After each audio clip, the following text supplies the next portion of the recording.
환자분들이 결국엔 잠을 중심으로 여러 가지가 꼬여 있는 것들을 많이 뵙습니다. 많이 자는 것도 문제가 될까요? 실제 이제 통계에서도 9시간 이상 주무시는 것은 사망률 증가, 그다음에 치매 발생 가능성 증가 이렇게 나오긴 하는데요. 수면이 결국에는 우울, 불안 또 다 연결이 돼 있습니다. 잠이 너무 많거나 너무 부족하게 되면 치매 리스크가 증가된다, 이런 것들이 확실히 알려져 있는 것이죠. 교수님만의 수면 루틴, 저렇게 하면 되겠구나. 그거 하루의 일과를 좀 정리해 주세요. 네, 저는 이렇게 출근. 오늘의 플러스, 저속노화를 위한 필수 요건, 수면에 대해서 알아보겠습니다. 정의원 서울아산병원 노년내과 교수 나왔습니다. 어서 오세요. 네, 안녕하세요. 정의원입니다. 예, 머리 스타일 멋지게 바꾸셨네요. 네, 파마를 했습니다. 예, 자, 지난번에 오셨을 때 저속노화를 위한 식사법 말씀해 주셔가지고 네. 저도 지키려고 노력을 하는데, 이게 바깥에서 식사할 때는 정말 지키기 어렵더라고요. 네, 집에서는 좀 더 쉽긴 하지만 바깥 음식 먹을 때는 정말 저도 식품 사막에 온 게 아닐까 그런 기분이 들 때가 있습니다. 그러니까요. 그래서 오늘은 우리가 조금 더 쉽게 지킬 수 있는 것 좀 찾아보다 보니까요, 수면 어떨까 해서 그 화두를 좀 던져보려고 했더니 수면 괜찮은 화두다 얘기해 주신다면서요. 맞습니다. 잠이 일단 제일 중요하다 이렇게 말씀을 드리고요. 잠은 내 몸의 스트레스 호르몬을 결정하기도 하고요. 이 스트레스 호르몬이 높고 낮은 게 다음 날의 수면의 질에 영향을 주기도 하고, 이 스트레스 호르몬은 첫 번째로 내 뇌가 원하는 것들을 바꾸기도 합니다. 그래서 잠을 전날에 못 자서 다음날 스트레스 호르몬이 높으면 전두엽 기능이 좀 떨어진다고 얘기를 하고요. 그러니까 자제력이 떨어지죠. 또 편도체라고 해서 불안, 그 다음에 욕심을 부릴 때 활성화되는 부위가 있는데 또 화날 때도 활성화가 되고요. 이런 편도체가 활성화가 더 되기 때문에 충동성이 강해지고 내가 원하는 음식의 스타일도 바뀌게 됩니다. 고칼로리 음식, 더 달고 기름진 음식이 땡기고 또 핸드폰도 더 보게 됩니다. 그러니까 악순환이 되는 것이죠. 그래서 잠을 놓치게 되면 스트레스 호르몬과 뇌의 시스템이 바뀌다 보니 나의 건강 취향 또는 건강 행동 습관들도 다 바뀌게 되는 것이고, 이렇게 악순환을 만들기 때문에 사실은 표면에 나와 있는 뭐 영양이라든지 또는 운동 이런 것들을 내가 하겠다, 의지력을 가지고 열심히 해보겠다 해도 사실은 잠이 안 되게 되면 잘 될 가능성이 떨어지는 겁니다. 그렇군요. 말씀 듣고 보니까 잠만 잘 자도, 달리 말하면 잠을 잘 못 자면 스트레스 높아지고 그게 잘못된 식습관으로 이어지고 여러 가지 악순환이 있는데, 이 얘기는 달리 말하면 잠만 잘 자도 노화에 상당히 많은 효과를, 예방이라든가 저속노화 같은데 효과가 있다, 이렇게 봐도 되겠네요. 네, 맞습니다. 제가 한국 사람들, 특히 요즘을 살아가는, 바쁘게 살아가는 한국 젊은 분들에서 부족한 게 3가지가 있다고 말씀을 드립니다. 뭔가요? 첫 번째가 잠이고요. 두 번째가 머리 비우기, 세 번째가 운동. 이렇게 말씀을 드리는데 요 3가지가 다 어떻게 보면 스트레스 호르몬을 관리할 수가 있고요. 그 다음에 다 부족하게 되거나 하면 또 내 몸에 만성 염증이 악화될 수가 있고 인슐린 저항성이 악화될 수가 있고, 그러다 보니까 똑같은 에너지가 들어온다 하더라도 이런 것들이 피가 되고 살이 되고 활력이 되는 게 아니라 안 좋은 지방 조직에 저장이 된다거나 그런 일들이 벌어질 수가 있죠. 잠은 앞부분에는 몸이 회복하는 일이 벌어지게 되고요. 서파수면이라고 하는데 깊은 수면이 있대요. 후반부에는 꿈꾸는 일이 잦아집니다. 렘 수면이라고 해서 눈알이 이렇게 움직인다 해서 래피드 아이 무브먼트 이렇게 얘기를 하는데, 이 후반부에는 내가 기억을 저장하는, 그리고 뇌의 정서적인 부분이 회복되는 부분이라고 보시면 되겠고, 그래서 전날 공부를 열심히 했는데 후반부에 이제 렘 수면을 제대로 못 취하고 일찍 새벽에 깨버리게 되면 결국에는 공부한 게 말짱 도루묵이 될 수가 있는 거죠. 그 정도로 굉장히 인지 활동에도 중요하고 또 신체 기능 회복에도 굉장히 중요한 게 잠이 되겠고요. 이 잠을 이제 부족하게 되면 결국에는 그래서 실제로 심혈관 질환, 그다음 여러 가지 만성 질환, 또 수명 단축 효과, 그리고 치매 발생 효과, 이런 것들이 다 이제 있다는 것이 너무 이제 잘 알려져 있습니다. 그래서 최근에 특히 란셋 위원회에서 치매의 예방할 수 있는 인자 14개를 발표했는데 거기에 직접적으로 잠이 들어가진 못했습니다. 왜냐하면 여기서는 직접적으로 내가 조작했을 때, 그러니까 잠을 더 자면 치매가 예방된다, 여기까지는 아니다라고 얘기를 했지만, 이 논문에서 바로 뒤에 이제 뒷부분에서 그럼에도 불구하고 우리가 중요하게 생각하는 것들에서 이제 식습관, 그다음에 잠 이런 것들을 얘기를 하고 있습니다. 그 정도로 치매와 관찰력 연구에서, 그러니까 잠이 너무 많거나 너무 부족하게 되면 치매 리스크가 증가된다, 이런 것들이 확실히 알려져 있는 것이죠. 그렇군요. 실제 뭐 임상 실험도 당연히 하셨겠습니다만 실제 생활 중에서 전 세계적인 뭐 장수 마을 이런 데서는 그분들은 다 잠을 잘 자더라, 뭐 이런 것도 있나요? 장수마을 블루존의 생활 습관에서 잠을 많이 잔다 이런 건 없지만 이제 블루존은 이제 긍정적인 사고 방식을 이제 가지고 있고 또 중용을 지키는 게 좀 특징이라고 보시면 되겠는데, 예. 근데 대규모 인구 집단의 관찰 연구를 보면 적정 수면 시간 7시간 반 전후로 1시간 정도를 주무시는 게 치매 발생 위험이 제일 낮은 것으로 되어 있고요. 그다음에 사람에서 혈액 검사를 해서 노화의 가속 노화를 볼 수 있는 방법들이 있는데, 네. 자기 숫자 나이보다 결국에 노화가 전진되는 건데, 이런 것을 설명할 수 있는 인자 중에도 수면이 있습니다. 그래서 잠을 잘 자게 되면 노화 가속도 예방할 수 있다는 그런 실험적인 결과도 있는 것이죠. 그렇군요. 네. 그런데 우리 일반적으로 이 어른들이 이런 소리 하시지 않나요? 네. 나이가 드니까 자꾸 잠이 준다 이런 얘기 있던데 이게 사실인지도 궁금하고, 이게 혹시 나이가 들어서 잠이 줄어서, 그러니까 어떻게 보면 수면 장애 같은 게 유발돼서 그래서 노화가 가속화되는 건 아닌지 이런 게 궁금한데요. 네, 우선 제가 진료를 하다 보면 참 저는 원래 수면 전문의가 아니고 신경과 의사도 아니고 정신과 의사도 아닌데도 그럼에도 불구하고 이 잠에 대한 진료를 정말 많이 하게 됩니다. 왜냐하면 환자분들이 결국엔 잠을 중심으로 여러 가지가 꼬여 있는 것들을 많이 뵙습니다. 그래서 일단 남성분들은 전립선 문제, 그리고 여성분들도 이제 방광 문제, 그리고 또 근육이 이제 빠지게 되면 골반저 근육이 약해지면 또 요실금 가능성도 증가되기 때문에 밤에 이제 보통 60대 초반부터 이렇게 소변을 보는 문제들로 잠을 깨는 횟수가 증가됩니다.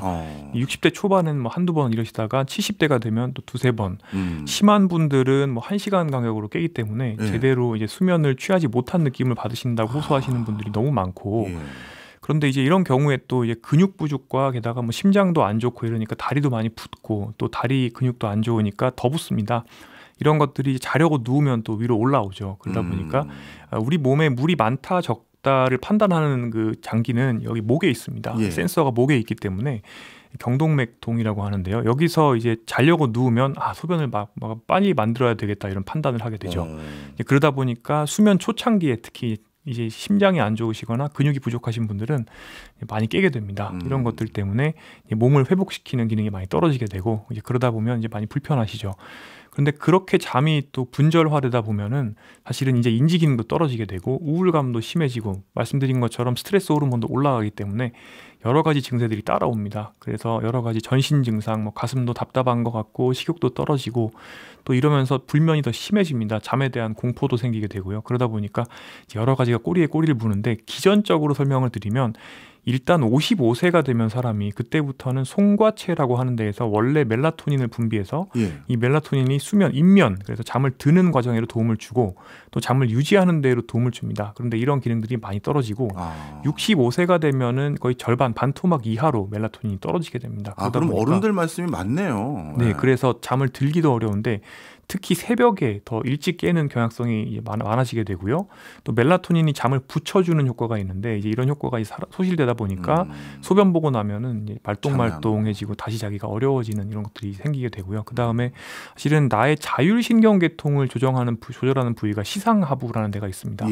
이 시상하부는 또 전두엽이랑도 연결이 돼 있고 편도체랑도 연결돼 있기 때문에 나의 이제 스트레스 상태, 그다음에 각성 정도, 낮에 어떻게 지내는지 이런 것들이랑 또 연결이 되는데, 이 시상하부와 전두엽 기능이 또 나이가 들면서 조금씩 떨어지기 때문에 예를 들어서 맥박도 자려고 하면 떨어져줘야 되고 체온도 조금 떨어져야 되고 전반적으로 내가 이완이 돼야 되는데 이런 것들이 이제 어르신들은 잘 되지가 않습니다. 그러다 보니까 더 이제 수면을 이루기가 어렵고 또 수면을 유지하기가 어려운 거죠. 이런 변화들이 결국에 나이가 들면서 진행되기 때문에, 그래서 요즘에는 실제로 이제 뭐 멜라토닌 서방형 지속방 출렁제제 이런 것들을 이제 연배에 있는 분들한테 수면 장애를 처방을 하기도 할 정도가 됩니다.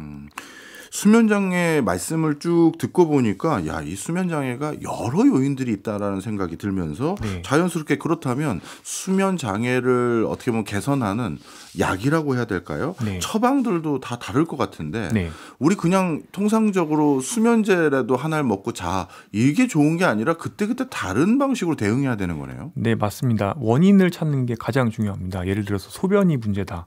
그런데 그 소변 문제가 전립선일 수도 있지만 말씀드린 것처럼 심장일 수도 있고 또 콩팥 문제일 수도 있고 정말 여러 가지가 됩니다. 그리고 또 다리를 더 붓게 만드는 혈압약을 체질에 안 맞는데 드셔서 그럴 수도 있고요. 그러니까 정말 수면 장애라고 했을 때 더 한 커플씩 벗겨서 들어가 봐야 되는 경우가 많은데, 저는 이제 내과 의사이기 때문에 이런 관점을 말씀드렸지만 또 이제 노인 정신의학 하시는 분들 이제 강의를 들어보고 또 진료하시는 걸 보면 사실은 수면이 결국에는 우울, 불안, 치매 이렇게 또 다 연결이 돼 있습니다. 제가 전두엽 기능이 좋아야 되고 시상하부 기능이 좋아야 또 자율신경계 조절이 된다고 말씀드렸는데 치매를 이제 앓으시게 되면 결국에 이런 기능들이 또 떨어집니다. 또 이제 치매가 있으신 분들에서 사용하는 약들이 또 수면을 분절을 시키거나 어떤 경우에는 수면에 도움이 되지만 또 반대로 오히려 불면을 초래하는 경우도 있고요. 또 예를 들어서 파킨슨병 스펙트럼, 예를 들어서 렘 수면 장애라든지 이런 게 있는 분들은 사실은 도파민 부족 때문에 또 깊은 수면을 취하시기가 어렵습니다. 또 우울증의 증상으로 가장 흔한 게 사실은 수면 장애고요. 특히 이제 교과서적으로 나오는 멜랑콜리아라고 해서 새벽에 일찍 깨는 어르신들, 우울증이 심할수록 더 일찍 깬다 이런 것들 나와 있고요.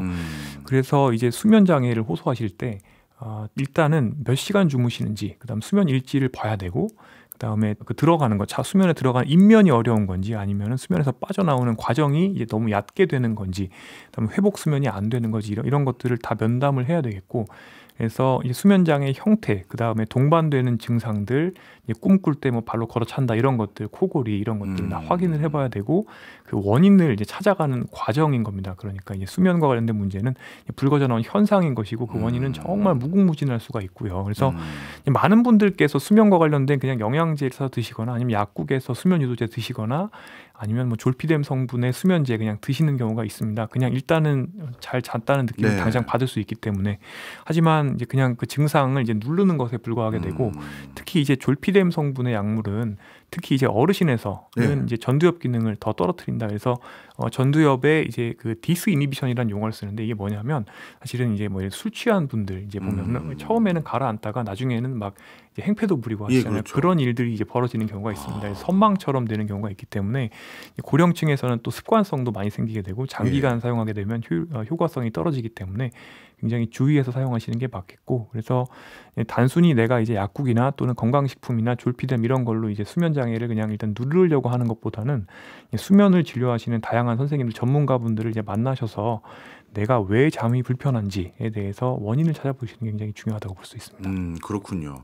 신체적인 이유로 예를 들어서 생긴 수면 장애라고 하면 어떻게 보면 우리 교수님 찾아뵙고 처방받고 상담받고 근본적인 원인이 뭔지 찾으면 나름 쉽게 해결될 수 있을 것 같은데, 오히려 나는 원래 신체적으로는 문제가 없는데 입시 수험생이라든가 아니면 직장이 좀 노동 강도가 심하다든지 스트레스가 많은 직장에서 근무한다든가, 이거는 그 환경을 바꿔주면 예전처럼 잘 잘 수 있을 것 같은데 야, 이 환경을 갑자기 바꿔줄 수는 없는데 이럴 때는 어떻게 해야 되나요? 네, 환경적 요인도 사실은 굉장히 중요한 수면 장애의 원인이고, 실제로 적응 장애라는 진단명이 있습니다. 그러니까 환경적인 요인 때문에 일종의 우울증과 같은 증상 또는 불안 증세가 나올 수가 있고, 이런 것들이 장기화되면 정말 주요 우울증이나 이제 불안 장애로 갈 수가 있기 때문에 조치를 잘 하는 게 필요한데요.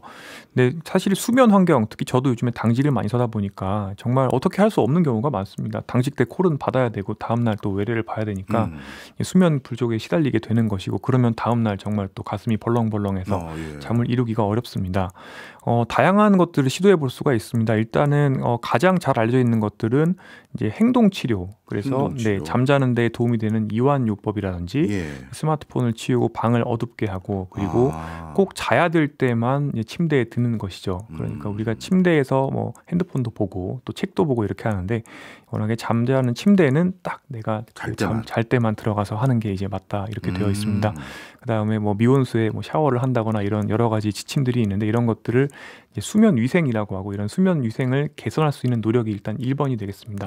그리고 잘 먹고 또 신체 활동을 많이 하는 것도 중요합니다. 이 신체 활동 특히 오후에 이게 참 직장인들은 너무 어려운 일이죠. 오후에 햇볕 보면서 야외 활동하는 게 제일 좋거든요. 이게 그렇게 되면은 이제 멜라토닌 분비가 이제 증가되기 때문에 수면 유지하기가 또 좋아지고, 입면 수면에 드는 것도 좋아지게 되고, 또 신체 활동을 하게 되면 우리 몸의 수면 수요라고 해서 이 잠의 수요가 쌓여야지, 피곤해야지 자거든요. 그 수요 중에 내 몸이 피곤한 것들도 이제 반영이 되기 때문에 또 시간이 돼야 되고요. 그래서 이런 것들을 위해서는 이제 오후에 신체 활동해 주는 게 제일 좋은데, 수험생들이라면 가능할 수 있지만 직장인은 참 어렵습니다. 그렇죠. 저도 이런 얘기를 대중 강연에서 하면 많은 분들이 웃으세요.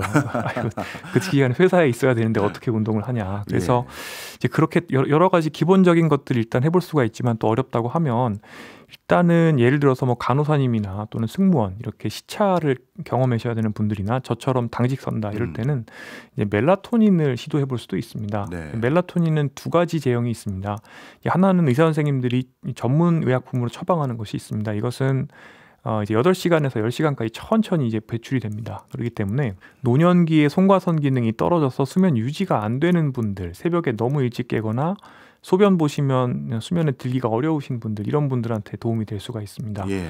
그런데 이제 예전에는 미국에서 많이 사들고 오셨고 또 뭐 남대문이나 이런 데서 구하시거나, 요즘에는 우리나라도 식물성 멜라토닌이 이제 인터넷에서 판매가 됩니다. 우리나라에 드디어 이제 멜라토닌 사는 게 불법이 아니게 됐는데요. 이런 식물성 멜라토닌도 효과는 거의 비슷하다고 보시면 되는데, 이런 그냥 내가 구입할 수 있는 건강기능식품으로서의 멜라토닌은 급속 방출형입니다. 예. 즉 내가 잠에 빠르게 들게 해주는 그런 도움이 되는 수면 유도제라고 보시면 되겠고, 이런 형태의 멜라토닌이 시차 또는 이런 교대 근무 이럴 때, 당직 근무 이럴 때 다음 날에 좀 엄한 시간에 자야 되는 상황이라면 이제 그 방에 커튼을 이제 덮어놓고, 그러고서는 불 꺼놓고 멜라토닌 먹고 자면 수면을 보충할 수가 있을 것이고요. 뭐 그 정도를 일단 시도를 스스로 해볼 수 있는 것들이 있겠고, 네. 이렇게 해보고도 안 된다고 하면 예를 들어서 뭐 단순히 그냥 졸피뎀만 드시는 경우도 있지만, 그것보다는 사실은 이제 가이드라인에서 좀 습관성이 덜하고 또 보다 좀 인지적인 부작용이 덜한 이런 약들 여러 가지를 소개를 하고 있기 때문에 수면을 보시거나 아니면 정신건강의학과 선생님을 찾아가셔서 이제 본인의 현재 이런 적응장애와 관련된 또는 스트레스와 관련된 상황들을 설명을 하시면 이제 가능한 한 좀 부드러운 약들, 또 단기간 안전하게 사용할 수 있는 약한 항우울제라든지 이런 것들을 이제 처방을 받으실 수가 있습니다. 그렇군요. 네.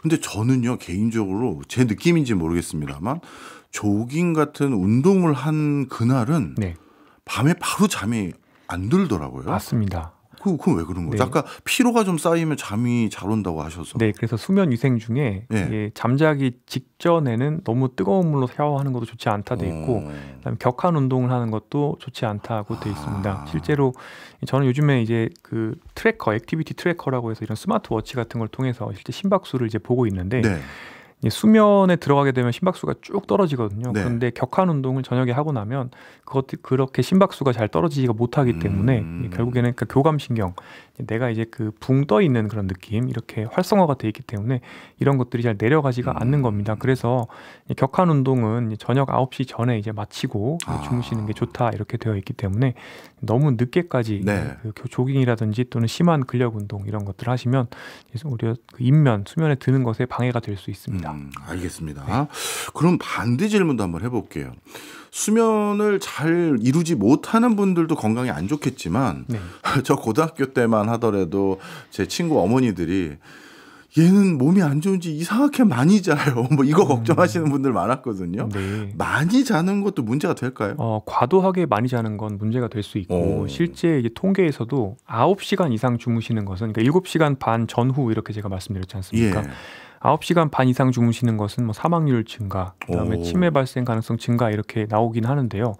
이 많이 자는 게 왜 많이 자는지를 먼저 파악을 해야 됩니다. 그러니까 정말 롱 슬리퍼여서 많이 주무시는 분들도 있습니다. 그런데 많이 주무시는 게 사실은 문제가 있기 때문에 수면 효율이 떨어지는 그런 가능성이 많이 있습니다. 예를 들어서 뭐 정신과 약을 드시는데 이게 굉장히 졸리는 약이어서 계속 자는 경우도 있을 수가 있고, 폐쇄성 수면 무호흡증, 코골이죠. 코골이가 심해져서 이제 그 수면 중에서 산소포화도 떨어지고, 그러면 수면 효율이 굉장히 떨어집니다. 회복 수면이 되지가 않고 많이 자도 다음날 계속 졸립니다. 그래서 이런 병적인 상황이 있는 경우가 또 많이 주무시는 경우가 많습니다. 그렇기 때문에 정말 뭐 9시간, 10시간을 주무시는데 회복이 전혀 되지 않는 것 같고 다음날 졸리다라 그러면 일단은 병적인 상황부터 의심을 좀 해볼 필요가 있고요. 그런데 뭐 그냥 뭐 정상적인 9시간 정도, 이 정도라면 너무 걱정하실 필요는 없습니다. 그렇군요. 야, 너무 많이 자는 것도 문제가 있긴 있었군요. 그다음에 어른들이 또 이런 그 지적 많이 하셨거든요. 남들 잘 때 자야 건강하다. 그런데 예를 들어서 그 대학 교수들 중에서는 야행성인 분들이 계세요. 맞습니다. 진짜 늦게 출근하고 밤새 오히려 그 뭐라고 해요, 조용한 그 순간이 집중이 더 잘 된다. 이건 건강에 안 좋은 건가요? 굉장히 중요한 지적이십니다. 우리나라는 좀 이제 획일적인 그런 문화가 있죠. 그래서 아침에 일찍 일어나야지 훌륭한 사람이고 또 잠을 조금 자야 훌륭한 사람입니다. 그런데 사실은 이게 2 곱하기 2의 조합이 있습니다. 롱 슬리퍼, 오래 자는 사람, 숏 슬리퍼, 조금 자는 사람이 있고요. 예. 그다음에 일찍 깨는 사람, 종달새형, 그다음에 이제 늦게 일어나는 사람, 그러니까 올빼미형이 있습니다. 이렇게 2x2 행렬을 만들 수가 있습니다. 그렇네요. 그래서 저 같은 경우는 이제 우리나라에서 제일 살기 어려운 타입입니다. 저는 많이 자고요. 예. 올빼미형을 가지고 있습니다. 아이고 저런.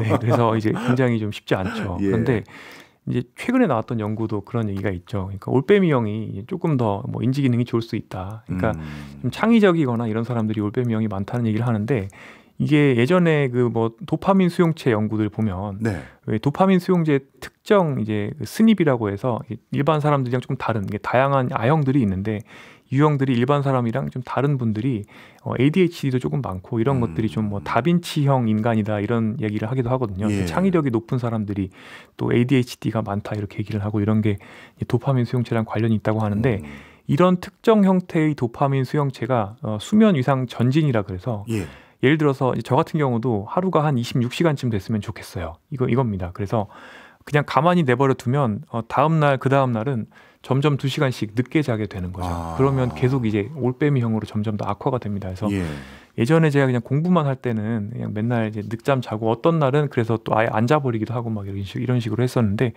이런 분들이 이제 창의력이 높은 분들이 좀 있다. 이런 연구 결과가 실제로 이제 존재를 합니다. 그렇군요. 그래서 또 이제 진화와 관련된 이야기를 하시는 분들은 이렇게 4가지 유형이 있는 것들이 인류가 멸망하지 않은 데 도움이 됐을 거다. 왜냐하면 이제 우리가 집락을 이루어서 이제 살 때 어떤 사람들은 이제 야간에 맹수가 출몰하지 않는지를 밤에 안 자고 또 봐야 되고, 어떤 사람은 새벽에 또 봐야 되기 때문에 이제 서로 보호를 하는 효과가 있었을 거다. 이런 얘기를 하기도 합니다. 물론 이거는 당연히 이제 진화라는 것이 우리가 뭐 증명할 수 있는 방법은 없습니다. 그렇지만 어쨌든 이렇게 다양성이 존재한다는 것이고, 그래서 이제 본인의 이런 시간 유형, 크로노타입이라고 하는데, 시간 유형에 이제 맞게 주무시는 게 사실은 제일 좋은데, 또 우리 사회가 또 완전히 그렇게 하기는 좀 어려운 상황이라고 볼 수 있습니다. 네, 알겠습니다. 아마 일부 많은 분들이 듣고 나서 이런 판단도 좀 고민이 되실 것 같은데, 조금 잘 못 잔다고 해서 무조건 수면 장애 진단을 받아야 되는 건가요? 잠에 이루지 못하면 수면 장애인가요? 이것도 궁금할 것 같은데요. 네.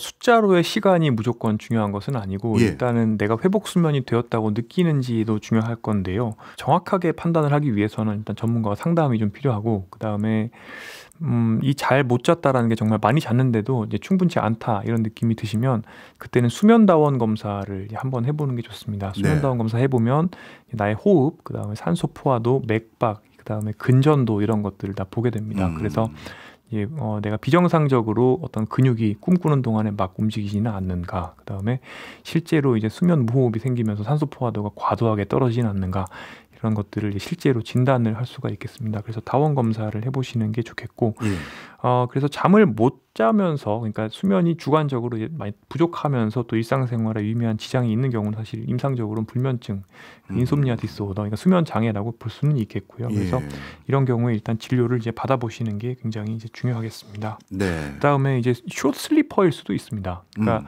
간혹 이제 강의하거나 또는 진료실에 오시는 분들 면담하다 보면 나는 정말 6시간만 자는데 정말 너무 쌩쌩하다 하시는 분들이 있습니다.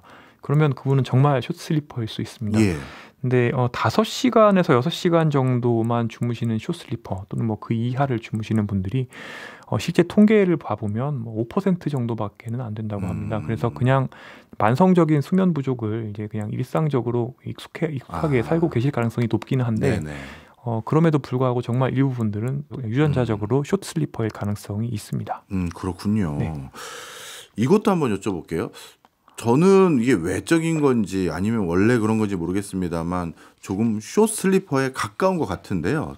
이것도 애매한 게, 저는 어떨 때 굉장히 몰아잡니다.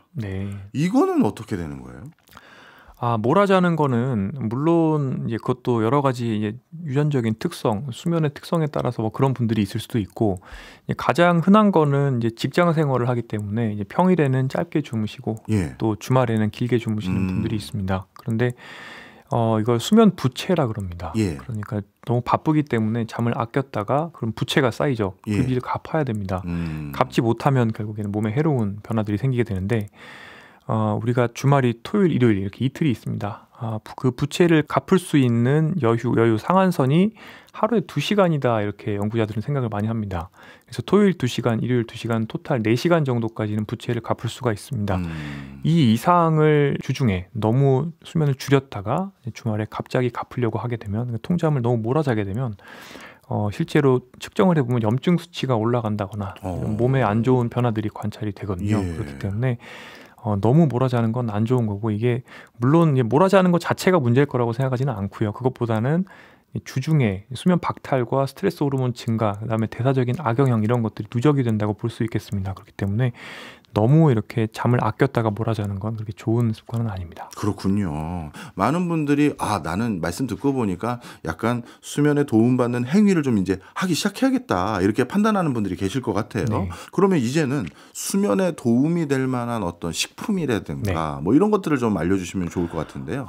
네. 우선 수면 위생을 먼저 짚고 넘어가야 될 것 같습니다. 그런데 많은 분들이 놓치는 게 있습니다. 제일 중요한 거는 전날 잘 자는 겁니다. 전날요? 네, 전날 잘 자야 다음날 잘 잘 수 있습니다. 전날 잘 자야 다음날 스트레스 호르몬이 가라앉고 또 나의 뇌가 가라앉아 있기 때문에, 그래서 잘 잠들 수 있고 또 깊게 잘 수 있고, 두 번째 건강하게 식사하시는 게 중요합니다. 그래서 태아닌 이런 여러 가지 음식들, 건강 기능식품들을 찾는 분들이 있습니다만, 사실은 나의 식사가 수면의 질에 굉장히 영향을 많이 줍니다. 물론 술도 그렇고요.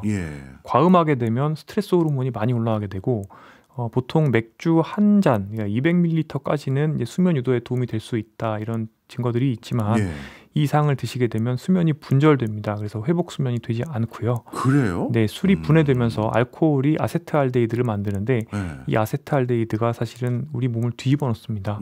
심장 박동수도 올려놓게 되겠고요. 그러다 보면서 또 스트레스 호르몬도 증가가 됩니다. 그래서 절주하는 습관이 굉장히 중요하고, 그래서 다우너라 그래서 한 잔 이렇게 딱 마시고 그러고 수면하러 가시는 분들이 있는데 사실은 그렇게 좋은 습관은 아니고, 특히 매일 많은 양의 술을 드신 후에 이제 꽐라가 돼서 주무시는 분들도 습관적으로 이렇게 하시는 분들이 있는데 굉장히 나쁜 습관입니다. 실제로는 제대로 잠이 이루어지지 않고 있다 보시면 되겠고, 그다음에 식사는 또 혈당 변동성을 낮에 많이 만드는 식사, 그러니까 정크푸드를 많이 먹거나 초가공식품 드시거나, 그다음에 단순당과 정제국물 많이 있는 식사, 여기 더해서 짜고 맵고 이런 식사를 하시게 되면 낮에 많이 붓게 됩니다. 인슐린이 많이 나오죠. 혈당을 많이 올리는 식사를 하면 이 인슐린은 또 부종을 만드는 특성이 있습니다. 그렇기 때문에 자는 동안에 소변 볼 가능성도 올라가게 되겠고, 또 자는 동안 코골이가 생길 가능성도 올라갑니다. 그러니까 수면 효율이 떨어질 것입니다. 그렇기 때문에 건강하게 진짜 음식으로, 제가 말씀드리는 저속노화 식단을 하셔도 좋고, 그냥 정말 가공식품이나 초가공식품, 그리고 단순당과 정제국물만 조금 피하셔도 많은 도움이 되시고요. 그다음에 신체 활동을 어느 정도는 신경을 써주시는 게 좋은데, 일단 신체 활동량이 낮에 어느 정도 돼야 피곤하니까 잘 잘 수 있다고 말씀을 드렸고, 그 다음에 어르신들 같은 경우에는 예를 들어서 자기 전에 조금 누워서 요가 매트 펴놓고 스트레칭도 하고 또 근력 운동도 하다 보면 이 발에 있는 부종들, 다리에 있는 부종들이 또 위로 올라가고 재분포가 되기 때문에 주무시기 전에 방광을 한번 또 비우시고 주무실 수 있는 가능성이 있고, 그리고 저 같은 경우는 이제 요가 매트 펴놓고 스트레칭도 하시지만 이완, 호흡, 명상, 약간의 이런 것들도 하시라고 말씀을 드립니다. 그러면 자율신경계가 이완되는 효과가 있기 때문에 조금 더 잠을 잘 드실 수가 있죠. 그다음에 수면 요새 어플리케이션이 개발이 많이 되고 있는데 어플리케이션까지 가지 않더라도 사실은 대부분 이제 수면 어플리케이션이라는 게 나의 호흡이라든지 이런 것들 바라보는, 그러니까 명상 같은 이완요법이거든요. 그래서 이제 침대에 누우셔서도 사실은 스마트폰 보시면서 졸릴 때까지 계속 보통 유튜브 비디오 이런 거 보시는 경우가 많은데, 이제 그렇게 하면 사실은 아시겠지만 멜라토닌 분비가 억제됩니다. 그래서 더 못 주무실 가능성이 높기 때문에 방을 어둡게 해놓고 스마트폰 멀리 치워놓고 수면 모드로 해놓으시고, 그리고 누우셔서 이완, 그래서 본인의 호흡을 바라보면서 마음을 가라앉히는 이런 노력을 하시면 좋겠습니다. 이런 것들이 기본적인 수면 위생이 될 것 같고, 그다음에 건강기능식품으로 나와 있는 것들 중에는 사실은 멜라토닌 외에는 직접적으로 정말 수면에 도움이 된다고 보기는 조금 어렵습니다. 그래서 그런 것들을 이제 트라이를 해보시고 또 좋다고 하시면 드시는 걸 말리지는 않지만, 특별히 어떤 추가로 더 음식을 드셔서 나의 수면의 질을 좋게 만들 수 있다, 그런 것들은 이제 쉽지는 않습니다. 그렇군요. 말씀 주신 사항들 중에서 이런 것들은 피하셔야 잘 자실 수 있습니다, 그런 내용 쭉 얘기 주셨는데, 의외로 커피나 에너지 음료는 말씀 안 해주셨나요? 네, 지금 말씀드리죠. 예. 바로 다음 질문에 있어서 커피나 에너지 음료는 어떻게 해야 되나요? 사실 사람마다 다릅니다. 일단. 그리고 카페인의 반감기도 예를 들어서 흡연을 하는 사람들은 반감기가 짧아지기도 하고 저 같은 경우는 굉장히 긴 편인데 이런 것들을 재보면 알 수가 있습니다. 그러니까 물론 유전형을 저는 재보기도 했습니다. 실제로 이제 커피 분해하는 효소가 얼마나 이제 활성화가 잘 되는 사람인가 이런 것들을 저는 재보기도 했지만 대부분의 경우에는 그렇게 하실 수는 없을 거고요. 커피를 이제 마셔보면서 확인을 해보는 거죠. 그래서 어떤 분들은 이제 정말 저녁에 커피를 마셔도 문제가 없다고 알고 있지만 사실은 만성적으로 그냥 얕은 수면을 주무셨던 분일 수도 있습니다. 그래서 이런 것들을 확인을 해보려면 며칠 정도 카페인을 아예 좀 끊어보시고 그러고서는 어떤 반응이 나오는지 보셔야 됩니다. 보통 커피 많이 드시는 분들 처음에는 뭐 서너 잔 하루에 드시던 분들이 갑자기 안 드시면 머리 되게 아프고요. 금단 증상이 생깁니다. 활력이 없고요. 그 상태에서 며칠 가다 보면 이제 내가 롱슬리퍼였는지 숏슬리퍼였는지 그리고 아침에 늦게 깨는 사람인지 일찍 깨는 사람인지 대충은 이제 결판이 납니다. 그게 이제 자기의 원래 자야 되는 시간이었을 가능성이 높고요.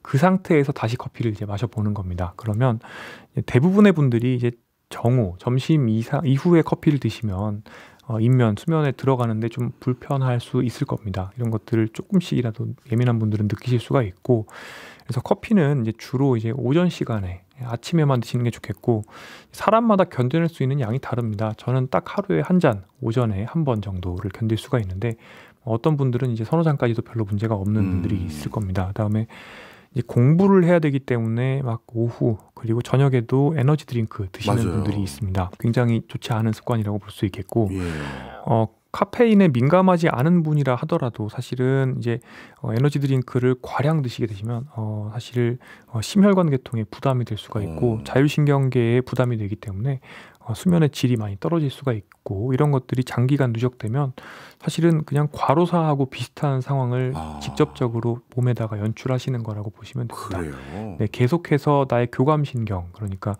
왜 예전에 스타크래프트 게임 이제 기억하시는 분들이 시청자분들 중에 있을 겁니다. 스팀팩이라고 있습니다. 그 스팀팩을 계속 맞는 거랑 똑같은 겁니다. 그래서 이제 아드레날린을 이제 쥐어짠다라고 보시면 되고, 그 상황에서 회복 수면까지 방해를 하기 때문에 이제 에너지 드링크를 이제 오후 늦게 저녁 시간에 이제 들이키는 습관은 굉장히 위험할 수 있습니다. 특히 요즘에 뭐 제로도 나오지만 대부분의 에너지 드링크는 또 직접적이고 즉각적인 효과를 볼 수 있게 굉장히 당분이 많이 들어 있습니다. 네. 그래서 먹고 나면 정말 이렇게 뽕 맞은 것처럼, 물론 제가 뽕을 맞아보지는 않았지만 확실히 스팀팩 맞은 것처럼 올라옵니다. 그런데 이제 그런 것들이 사실은 몸에는 굉장히 안 좋다 보시면 되겠습니다. 그렇군요. 네. 요즘은 또 수면에 대한 관심이 전반적으로 높아져서 그런지 수면을 도와주는 보조 기구들이 있더라고요. 뭐 귀에 무슨 뭘 꽂고 그러고 자면 더 잠이 잘 옵니다. 뭐 이런 얘기들도 있는데 그건 실제 도움이 되나요? 수면 보조 기구들이 많이 나오고 있고, 뭐 심지어 꿀잠 자는 베개도 있고 침구도 있고 뭐 다양하게 나와 있는데, 일단 기본적인 것들이 더 중요하다고 제가 계속 반복해서 말씀드렸고, 이 보조 기구들이 다양하게 나와 있지만 대개는 제대로 된 임상 연구 결과가 뒷받침되지 않는 경우가 많기 때문에 사실은 이제 플라세보 효과, 가짜약 효과일 가능성이 많습니다. 이런 보조 기구들이 이제 어떤 사람에서는 효험을 봤다, 이런 이야기들이 있는 거죠. 그런데 이런 이야기들이 그래서 도움이 될 가능성이 있습니다, 이렇게 하고서는 광고가 되면서 판매가 됩니다. 그런데 사람들이 워낙 이런 내러티브 이야기에 이제 혹하다 보니까 이제 그런 것들을 이제 믿으시고 또 구입을 하시는 경우가 있는데, 근데 정말 이게 가짜약이라는 게 그럼 효과가 없느냐? 또 없지는 않습니다. 최근에도 재미있는 연구 결과가 나왔죠. 가짜약이라고 알려주고 먹어도 사실은 효과가 있어요? 효과가 좀 나오는 겁니다. 근데 이 가짜약과 관련된 연구가 무궁무진하게 많이 나와 있습니다. 부적도 비싼 부적을 사면 효과가 높습니다.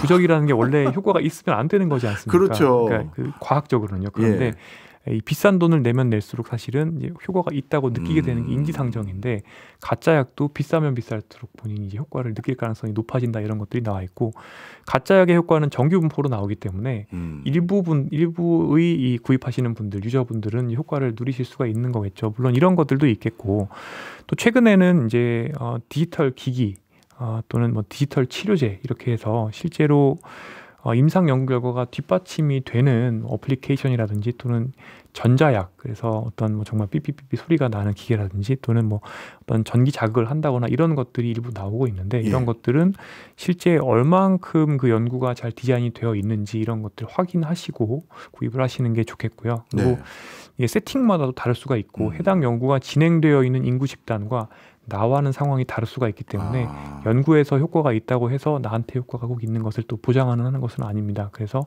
항상 말씀드리다시피 기본적인 생활 습관, 그다음에 수면 위생부터 챙기시고 그다음에 이런 것들은 좀 선택, 옵션적으로 생각을 해보시면 되겠습니다. 자, 그다음에 아주 특이한 현상이 있는 분들이 계세요. 잠자기 전에 책만 보면 잠이 그렇게 잘 온다. 이거는 어떻게 받아들여야 되나요?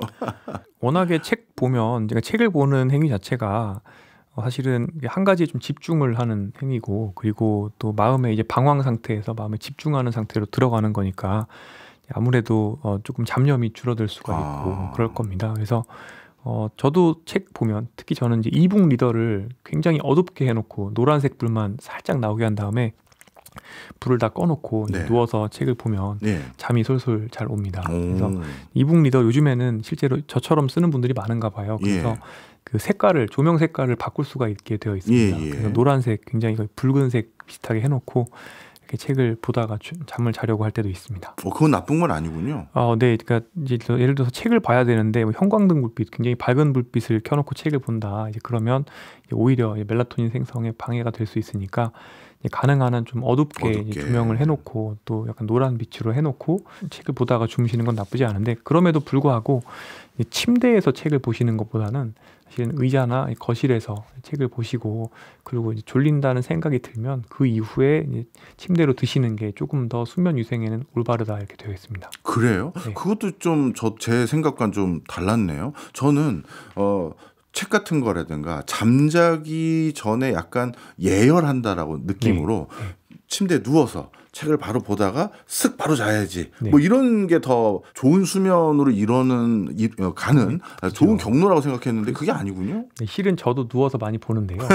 근데 이게 불면이 생기면은 사실은 이 입면 과정에 대한 공포가 또 생겨서 그게 학습이 됩니다. 그러다 보니까 이제 오늘 내가 잠을 못 자면 어떡하지? 오늘 내가 못 잘까 봐 너무 무섭다, 두렵고 걱정된다. 이 생각을 계속하면서 책을 보고 있는 거죠. 그럼 계속 각성이 되기 때문에 아예 이 각성이 좀 떨어져 있고 내가 이완이 충분히 되어 있는 상태에서 정말 침대는 잠자는 용도로만 사용하는 게 오히려 불면이 있는 분들한테는 도움이 된다는 겁니다. 그렇군요. 마지막으로 이 질문 좀 한번 드려보겠습니다. 사람이 다 타고난 체질하고 선천적인 그 상황이 다 다르잖아요. 근데 어떤 분은 여러 가지 이유로 나는 롱슬리퍼가 아니라 뭐 숏슬리퍼가 되고 싶다라든가 아니면 그 반대가 되고 싶다 이런 걸 희망하는 분들이 계실 수 있을 것 같아요. 그게 올바른 걸까요? 아니면 자기의 타고난 어떤 체질에 맞는 수면을 찾아가는 게 더 낫나요?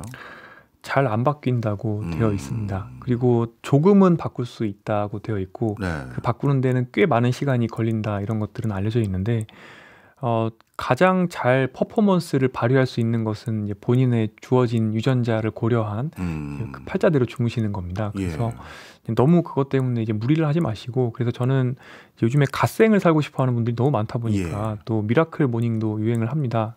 저도 해본 적이 있는데요. 며칠 해보다가 이건 절대 아니다 하는 걸 바로 깨달았죠. 4시 반에 깨는 건데 물론 4시 반에 깨시는 분들도 충분히 주무시고 4시 반에 깨는 걸 전제해야 된다라고 말씀을 하시는데 예를 들어서 뭐 정말 올빼미형이다. 그러면은 갑자기 4시 반에 깨기 위해서 일찍 자는 게 이게 말처럼 쉽게 되지가 않고 그렇게 했을 때 사실은 낮에 굉장히 피곤을 악화시킬 수가 있고요. 그래서 너무 이런 것들 무리 안 하셨으면 좋겠고 우리 사회가 어떻게 보면 성취를 너무 강조하고 또 갓생을 이제 강조하는 일종의 이제 사회 폭력이라고 저는 생각을 하고 있고 제가 정말 성취를 정말 갓생을 살고 싶다 말씀하시는 분들한테는 우선 잠부터 자라라고 말씀을 드립니다. 오히려 왜냐하면 예를 들어서 15시간 동안 이렇게 그 노트북 켜놓고 정말 뭐 워드 프로세서에서 멍하니 쓰고 있는 것보다 사실은 정말 짧게 일하더라도 집중도 있게 훨씬 더 창의적으로 몰입을 해서 일하는 게 훨씬 더 생산성이 높을 수가 있습니다. 제가 그래서 우리나라 사회 구조와 비슷하게 이제 연관지어서 이 얘기를 많이 말씀을 드리는데 그동안 우리나라가 해왔던 산업 구조가 어떻게 보면 제조업, 그전에는 농업이었고요. 이런 것들은 정말 그 단위 시간을 많이 넣어야 됩니다. 그러니까 생산성이라는 것은 사람의 어떤 근력이거나 아니면 기계를 돌릴 수 있는 옆에 사람이 봐주는 이런 것들이기 때문에 일하는 시간을 늘려가면서 잠을 줄여가면서 60년대에 왜 각성제 먹어가면서 전태일 평전 읽어보시면 나오지 않습니까? 그렇게 일을 해야 했었는데 지금은 이제 글로벌 경쟁을 하게 되면서 어떻게 보면 우리가 경쟁해야 되는 대상이 뭐 애플이거나 엔비디아거나 아니면은 뭐 정말 창의적으로 애플리케이션을 만드는 그런 AI 기업이거나 아니면은 또 뭐 새로운 뭐 플랫폼을 만드는 그런 기업들이 되기 때문에 어떻게 보면은 그 정말 잠에 들지만 않고 억지로 깨서 눈만 뜬 상태로 그냥 기계만 돌리는, 물론 기계도 그렇게 돌리면 안 됩니다. 원래는 기계도 그렇게 돌리면 사고가 날 가능성이 증가되기 때문에 어쨌든 눈만 뜨고 있으면 되는 그런 상태를 오래 유지하려고 버티는 게 아니라 정말 최적의 전두엽 기능과 최적의 내 컨디션을 만들어서 그 상태에서 집중력을 높여서 몰입을 하는 그런 새로운 방식으로 일을 하는 이런 형태로 사회가 저는 바뀌어야 된다고 계속 이야기를 하고 있고 그렇기 때문에 정말 공부를 더 하고 싶어도, 그러니까 예를 들어서 의과대학 때 시험 보기 위해서 밤샌다거나 아니면은 뭐 수능 공부를 더 열심히 하기 위해서 밤샌다거나 정말 어리석기 짝이 없는 행동이라고 볼 수 있습니다. 왜냐하면 밤을 새면 잠을 자는 동안 꿈꾸는 수면을 취할 때 그 과정에서 전날 공부한 게 기억으로 HD 하드디스크 또는 뭐 메모리로 저장이 된다고 보시면 되는데 그 과정이 안 되는 거기 때문에 당장 밤새서 그 교과서 들고 시험장에 가서 시험을 OMR 카드 찍고 나오는 거는 될지 모르지만 그게 실제로 내가 쓸 수 있는 지식으로 남지는 않는 거죠. 그러니까 우리가 마라톤처럼 장기적으로 어떤 레이스라고 생각을 하고 공부를 해야 되고 그 공부를 나중에 내가 피가 되고 살이 되는 지식으로 만들어야 된다고 하면 오히려 그러면 정말 잘 자야 되는 겁니다. 그래서 잠을 아끼거나 또는 남들이 어떤 갓생을 사는 사람들이 하는 그런 수면 패턴을 따라가려고 너무 무리하는 문화는 바꿀 필요가 있습니다. 네, 많은 수험생 학부모님들이 오늘 이 말씀을 꼭 들었으면 하는 바람이네요. 오늘 수면에 대해서 정말 많은 얘기 해주셨는데 이걸 다 종합하는 가장 쉬운 방법은 이렇게 수면에 대해서 전문 지식을 많이 알고 있는 교수님만의 수면 루틴, 이거를 딱 저희가 들으면 아 저렇게 하면 되겠구나 이렇게 될 것 같거든요. 그거 하루의 일과를 좀 정리해 주세요. 아, 네, 저는 요새 출근 때문에 6시 약간 전에 깨고요. 그리고 7시간 반에서 8시간을 반드시 자고요. 그래서 저하고 술 마시자고 해도 저는 되게 빨리 그냥 박차고 일어나는 그런 죄송하지만 그러고 있고요. 그 다음에 저는 운동량이 굉장히 많은 편입니다. 보통은 이틀 이상 연속으로 운동 안 한 날이 있으면 몸이 다 찌뿌둥해지고 모든 게 안 좋아지는 걸 느끼기 때문에 실제 신체 활동량도 많고, 그리고 식사는 저는 가능한 한 저속노화 식사를 하려고 생각을 하고 있고, 그리고 이제 술을 저는 가능한 한 절주를 하려고 하는데 안 먹고 자는 날이 많지만 먹는다 하더라도 이제 꽐라가 돼서 자면 그러니까 정말 뭐 제 생각에 이제 꽐라는 어느 정도냐면 한 소주 반병에서 한 병 사이 소량인데 그 정도를 넘어가면 그 실제로 이 트래커를 이용해서 해보면 조사를 해보면 수면의 질이 많이 떨어지기 때문에 요즘에는 살살 달래가면서 술을 이제 마신다 하더라도 좀 절주를 하는 식으로 이렇게 하려고 유지를 하고 있고요. 그 다음에 당직을 서거나 하면 저는 멜라토닌을 사용을 합니다. 멜라토닌과 함께 또 너무 당직이 힘들거나 할 때는 이제 일시적으로 약간의 그런 항우울제 같은 걸 또 이제 처방을 받아서 먹을 때도 있고, 이제 이런 약을 사용하는 것도 너무 이제 터부시는 하지 않는다 보시면 되겠고, 그 다음에 이완, 명상, 그 다음에 스트레칭. 그래서 자고 일어나면 아침에 코어 운동을 하고요. 자기 전에는 가능한 한 저는 알렉산더 테크닉을 좋아하는데 그냥 마음 챙김 명상이랑 거의 비슷합니다. 그런 것들을 아무리 짧아도 5분 정도는 이제 하고 있습니다. 아, 알겠습니다. 어떻게 보면 루틴을 지키기 위해서 때로 필요할 때는 약물적인 도움도 받을 수 있다, 이런 말씀까지 아주 좀 새롭게 저는 와닿네요. 오늘 잘 자는 방법 제대로 배웠고요. 저도 많이 실천해야 될 것들이 있는 것 같아요. 저도 중간중간 잘 자고 있는지 교수님께 여쭤봐야 되는데 송경재 더 자주 나와 주셔야죠. 네, 자주 뵙겠습니다. 유튜브 시작하셨더라고요. 아, 네, 저 정의원의 저속노화 광고하고 가겠습니다. 정의원의 그 유튜브 시작하셨다고 저희 안 나오고 그럼 전 바로 악플답니다. 아, 네, 아이고. 알겠습니다. 송경재 자주 뵙겠습니다. 지금까지 정의원 서울 아산병원 노년내과 교수였습니다. 고맙습니다. 네, 감사합니다.